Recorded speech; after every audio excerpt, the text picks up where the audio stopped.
Hi friends, नमस्कार। मैं हूं आपका coach and financial planning expert showmen. दोस्तों, बहुत बहुत शुक्रिया, आप लोगों ने मेरे इस series of free educational channel को बहुत सपोर्ट किया है। आप में से कई लोगों के मुझे फ़ोन आए हैं, कई लोगों ने मेल पे अपनी क्वेरीज भेजी हैं। Thank you so much for your valuable support. इसी तरह अपना प्यार बनाए रखिए। जो क्वेरीज मेरे पास में ज़्यादा से ज़्यादा आई हैं, उसी के बेसिस में आज का वीडियो मैं बना रहा हूँ, जो कि कहीं ना कहीं आपकी फाइनेंशियल प्लानिंग को भी टच करता है।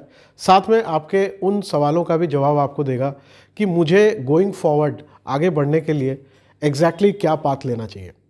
तो कई सवाल इस प्रकार के आए कि आजकल बहुत सारे वीडियोस में, यूट्यूब में, इधर उधर ये इस तरह के वीडियोस हैं कि मैं नौकरी करता था, अब मैं मिलियनेयर हूँ, अब मैं करोड़पति हूँ, वगैरह वगैरह वगैरह।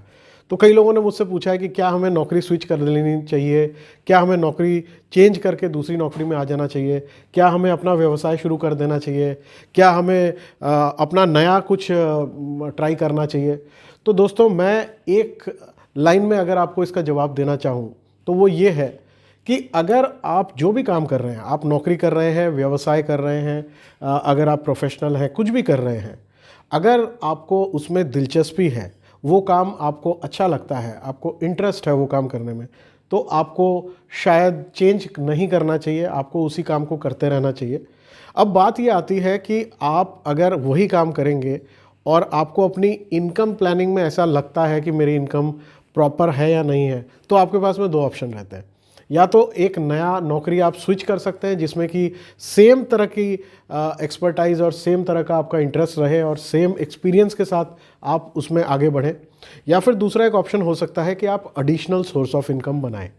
ये जो मैंने दूसरी बात कही, ये ज़्यादातर लोग पसंद करते हैं। तो आजकल ऑल्टरनेट सोर्स ऑफ इनकम नहीं बनानी है, आपको एडिशनल सोर्स ऑफ इनकम बनानी है। वंस अगेन, एक बार दोबारा बता रहा हूँ, आपको वैकल्पिक साधन नहीं बनाना है आमदनी का, आपको अतिरिक्त साधन बनाना है आमदनी के लिए। दोनों में अंतर क्या है, मैं आपको एक्सप्लेन करता हूँ। अगर आप एक्स नौकरी या फिर आप व्यवसाय से एक पर्टिकुलर अमाउंट कमा रहे हैं और आपको उसी अमाउंट को कमाने के लिए दूसरा काम करना है, तो ये हो गया आपका वैकल्पिक या फिर ऑल्टरनेट सोर्स ऑफ इनकम। लेकिन अगर आप इस एक्स अमाउंट ऑफ मनी या एक्स अमाउंट ऑफ इनकम को अपनी जगह रखते हुए एक और सोर्स ऑफ इनकम आप अपनी खड़ी कर देते हैं पैरेलली, तो फिर वो हो गया आपका एडिशनल सोर्स ऑफ इनकम, यानी कि अतिरिक्त आय का साधन। तो आपको अतिरिक्त आय के साधनों पे अपना फोकस रखना चाहिए और ये देखना चाहिए कि इस मौजूदा काम को करते हुए क्या मैं एडिशनल कुछ और कर सकता हूँ। कई बार वो नया काम इससे लिंक्ड होता है, कई बार इससे लिंक्ड नहीं होता है। अगर इसके बारे में आप और डिटेल में जानना चाहते हैं तो आप मुझे 1-to-1 मेल या फ़ोन कर सकते हैं। इसके बारे में आपको मैं राय ज़रूर दूंगा, इसके बारे में मैं आपको डेफिनेटली आपको गाइड करूंगा। तो अब बात करते हैं कि ये जो हम लोग सोर्स ऑफ इनकम की बात कर रहे हैं, या मेरे पास जो पैसा आ रहा है बिजनेस से आ रहा है, चाहे वो मेरे नौकरी से आ रहा है, तो फिर उस पैसे से मैं अगर इनकम को मैच करके देखूं तो क्या वो मेरे लिए काफ़ी है या नहीं। तो एक बहुत सिंपल सा मैं आपको थंब रूल देने जा रहा हूँ आज। जिस प्रकार से हम घर में अगर कोई बीमार है तो हम उसका सबसे पहले ब्लड प्रेशर चेक कर लेते हैं और पल्स चेक करते हैं। ब्लड प्रेशर में हम लोग जानते हैं कि जो आपका बीपी होता है वो 120/80 होता है, यानी एक स्वस्थ इंसान का ब्लड प्रेशर ऊपर वाला जिसको सिस्टोलिक कहते हैं वो 120 होता है और नीचे वाला जिसको डायस्टोलिक कहते हैं वो 80 होता है। तो 120/80 वाला जिसका ब्लड प्रेशर है वो बंदा स्वस्थ माना जाता है। इसी तरह जिसका पल्स 72 है, यानी कि उसका दिल 1 मिनट में 72 बार धड़क रहा है, तो वो नॉर्मल है। अब आप ये मत सोचिए कि मैं कोई मेडिकल की क्लास शुरू कर रहा हूँ इसके बीच में। सिंपल सी बात ये आपका हेल्थ का एक स्टैटिस्टिक्स है जिसमें इन 3 पैरामीटर्स के बारे में प्रिलिमिनरी तौर पर, प्रारंभिक तौर पे आप ये देख पाते हैं ये व्यक्ति के जो बेसिक स्टैटिस्टिक्स हैं वो नॉर्मल है, वो स्वस्थ है या नहीं। इसी तरह मैं आपकी फाइनेंशियल हेल्थ, यानी कि आपका जो वित्तीय स्वास्थ्य है, उसके बारे में मैं आपको एक स्टैटिस्टिक्स देने जा रहा हूँ। और वो स्टैटिस्टिक्स ये है कि आपका जो टोटल इनकम है उसको अब आप 3 हिस्सों में सेग्रीगेट कर लीजिए, उसके 3 पैरामीटर्स में सेग्रीगेट कर लीजिए। सबसे पहले आप देखिए कि आपका एक्सपेंस कितना है, उस इनकम में से आप एक्सपेंस कितना कर लेते हैं हर महीने। उसके बाद देखिए कि आपका जो वांट्स है वो क्या है। वांट्स का मतलब हो गया आपकी ख्वाहिशें, आपकी इच्छाएं, जिस पे आपका मन करता है कि मैं ये पैसा खर्चा करूं। और एक्सपेंस तो आपका रोज़मर्रा के खर्चे हैं, कई ज़्यादातर समय पे ये नॉन नेगोशिएबल होता है।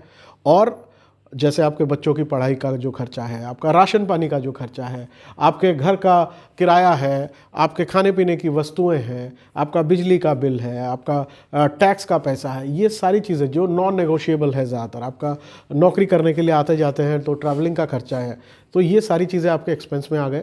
आपकी वांट्स में वो चीज़ें आ गए जो आपकी ख्वाहिशें हैं, जैसे आप मे बी कोई छोटा हॉलिडे पे जाना चाह रहे हैं, मे बी आपको मॉल पे फैमिली के साथ में वंस इन अ वीक और ट्वाइस इन अ वीक आप जाते हैं, या फिर आपके जो भी छोटी छोटी इच्छाएं हैं जिसको आप पूरी करना चाहते हैं, वो आपके वांट्स हो गए। और साथ में आपका फाइनल पार्ट इज़ इन्वेस्टमेंट, यानी कि इन दोनों के बाद आप कितना पैसा निवेश करना चाहते हैं या करते हैं। तो अगर इन तीनों पैरामीटर्स में मैं परसेंटेज के हिसाब से बताऊं, it should not be more than 50% in expenses. कहने का मतलब आपकी आमदनी का लगभग 50% ही आपका एक्सपेंस में खर्चा होना चाहिए। अब बचा आपका जो 50%, उन 50% में नॉर्मल जो स्टैंडर्ड है, नॉर्मल जो एवरेज डेटा है इंडिया का, उसके हिसाब से 30% आपके वांट्स में खर्च होता है, यानी कि आप अपनी इच्छाओं आकांक्षाओं पे 30% खर्च करते हैं अपनी आमदनी का, और आपकी जो इन्वेस्टमेंट है वो 20% होती है। यानी 50-30-20, इन्वेस्टमेंट इज 20, आपका wants is 30 and your expenses are 50% of your income. तो अगर ये पैरामीटर्स आपका है तो आपका एक एवरेज ठीक है, अच्छा है। आपका एक एवरेज जो इकोनॉमिक के सेंस में, जो फाइनेंशियल सेंस में आपकी जो रूपरेखा है वो बिल्कुल ठीक है। अब आप अपने व्यवसाय को, अपने मौजूदा काम को इवैल्यूएट करके देखिए कि क्या इन तीनों पैरामीटर्स में आपका डिस्ट्रीब्यूशन या बाइफर्केशन ठीक है या नहीं। अगर आपका बाइफर्केशन ठीक है तो फिर अब आपको ये करना है कि ये जो इन्वेस्टमेंट वाला पार्ट है, जिसमें कि आप 20% अपनी आमदनी का इन्वेस्ट कर रहे हैं, क्या उसको बढ़ाया जा सकता है। अब वो तभी आप बढ़ा पाओगे जब आप अपना एक्सपेंस या वांट्स में कोई कटौती कर पाओगे। तो आपको ये देखना है कि क्या मैं अपने वांट्स में क्या थोड़ी सी कटौती कर सकता हूँ। Even 100 rupees in a day is also a big deal. ये एक बहुत बड़ा इन्वेस्टमेंट हो सकता है अगर आप 100 रुपये की भी बचत पर डे की कर पाते हैं। इसी तरह अगर आपको लगता है कि मेरे एक्सपेंस में ऐसा कोई पोर्शन है जो कि मैं शायद कम कर सकता हूँ, तो वो पोर्शन आप इन्वेस्टमेंट में बढ़ा सकते हैं। तो मे बी 50-30-20 को अगर आप 50-20-30 कर ले जाएं, या फिर 40-30-30 कर पाएँ, तो फिर ये बहुत अच्छा एक मूव हो सकता है इन्वेस्टमेंट की तरफ। नटशेल में आपको नया व्यवसाय अपने काम को छोड़ करके नहीं करना है, अपने काम की जगह कोई दूसरा काम तलाशने की ज़रूरत नहीं। हाँ, अगर आपको लगता है इसी फील्ड में मैं कहीं जॉब स्विच करके अपनी आमदनी को बढ़ा सकता हूँ, तो वो करना चाहिए।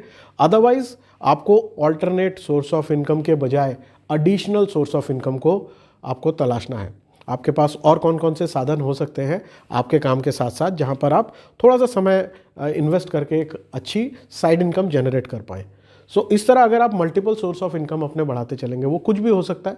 इट कैन बी एडिशनल कोई छोटा मोटा वर्क फ्रॉम होम अपॉर्चुनिटी आपने ले ली, उससे आप पैसा कमा रहे हैं। कोई आपने किराए से पैसा आ रहा है, कोई आपका और सोर्स ऑफ इनकम है, कोई फ्रीलांसिंग का काम आप कर रहे हैं, कोई आपने स्किल सीखी है कहीं से, वहाँ से आप पैसा कमा रहे हैं, कोई आपने कुकिंग हैबिट सीखी है, वहाँ से आप छोटी मोटी कुकिंग क्लासेस भी साथ में चला रहे हैं। What ever, it can be anything. आजकल जो रीच है वो ग्लोबली है, इसीलिए मार्केट इज़ इमेंस। लोग आपको बिल्कुल मिलेंगे अगर आपके अंदर खूबी है, और आपको ये एडिशनल सोर्स ऑफ इनकम बनाने में ज़रूर मदद मिलेगी। दोस्तों, मुझे उम्मीद है, क्योंकि आज का जो सेशन मैंने डिज़ाइन किया है, जो मेरा सेशन 4 है, ये मैंने डिज़ाइन किया है आपकी उन क्वेरीज़ को दिमाग में रखते हुए कि भैया प्लानिंग, फाइनेंशियल एनालिसिस, ये सारी चीज़ें तो हम करेंगे, लेकिन क्या हमारी जो इनकम है उसकी रूपरेखा को हम पहले स्टेबल लेके चलें। मुझे उम्मीद है कि आपको काफ़ी बातों का क्लैरिटी हो गया होगा इस वीडियो से, और इसी तरह अपने क्वेरीज मेरे पास भेजिए। मैं डेफिनेटली अपने एक्सपर्टाइज से, अपने नॉलेज से, जो भी तजुर्बा मुझे है, मैं आपको बेस्ट तरीके की गाइडलाइंस देने की कोशिश करूँगा। और जिस तरह मैंने हज़ारों लाखों लोगों को पास्ट में भी जागृत किया है, उनको डेवलप किया है, उनको मैंने पॉजिटिव रास्ता दिखाया है, मैं डेफिनेटली आप लोगों को भी हेल्प करूंगा इसी प्लेटफॉर्म के माध्यम से, जो कि है free financial classes, free financial की सारे आपके sessions under the banner of शोमेन्स फाइनेंशियल शक्तिमान। सो मिलते हैं जल्दी एक और वीडियो में, जिसमें कि मैं आपको डिटेल में इसमें किस तरह से इन्वेस्टमेंट किए जाते हैं, क्या क्या प्लानिंग के साथ में इन्वेस्ट किए जाते हैं, उसके बारे में मैं आपसे बात करूंगा। और ये जो मैंने आपको 50-30-20 का ये पैरामीटर बताया, इसको और डिटेल में इन डेप्थ देखने की कोशिश करेंगे कि इसके अंदर के बाइफर्केशंस क्या हो सकते हैं। तो बने रहिएगा साथ में, और मिलते हैं हमारे सेशन 5 में नेक्स्ट टाइम। आप सभी को फाइनेंशियली धीरे धीरे एक्सपर्ट बनाते हैं। All the very best. नया साल दस्तक दे रहा है, नए रेजोल्यूशंस लीजिए, फाइनेंशियल प्लानिंग ज़रूर कीजिए। All the very best. Take care. Bye.